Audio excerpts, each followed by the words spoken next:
অভাবের তাড়নায় মাত্র ৫,৫০০ টাকার বিনিময়ে ৩ দিনে কন্যা সন্তানকে বিক্রি করে দিলেন অসহায় মা। অবিশ্বাস্য এবং বেদনাদায়ক সন্তান বিক্রির মতো এই ঘটনা ঘটল ত্রিপুরার ধলাই জেলার উত্তর গন্ডাছড়া এডিসি ভিলেজের তারাবণী কলোনি এলাকায়। জানা যায়, স্বামীহারা এক অসহায় মা মূলমতি ত্রিপুরার অভাবের তাড়নায় মাত্র ৫,৫০০ টাকার বিনিময়ে নিজের ৩ দিনের কন্যা সন্তানকে বিক্রি করে দিলেন। আর এই ঘটনা সামনে আসতে তীব্র চাঞ্চল্য ছড়িয়ে পড়ে গোটা এলাকায়। তারা মায়া লাকড়ি বেচা খায়, তারা কিছু নাই, খাওন দাওন নাই, আরে খাওন দাওন নাই। আমরা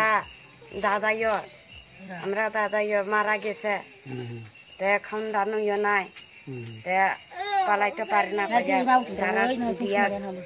দিয়া দিতে লাগছে। আরে দিয়া দিছে কোন জায়গাতে দিছে বাচ্চাটা? ছেলে এটা আমি জানি না কোন জায়গাতে দিছে, তার কি গরমতে জানে না, নিয়ে গেছে বাঙালি নিয়ে গেছে, বাঙালি না, দেবমা নিয়ে গেছে। কবে নিছে? বৃহস্পতিবারে নিছে, কালকে নিছে, সকালে না বিকালে? টাকা দিছে কত টাকা দিছে? 5,500।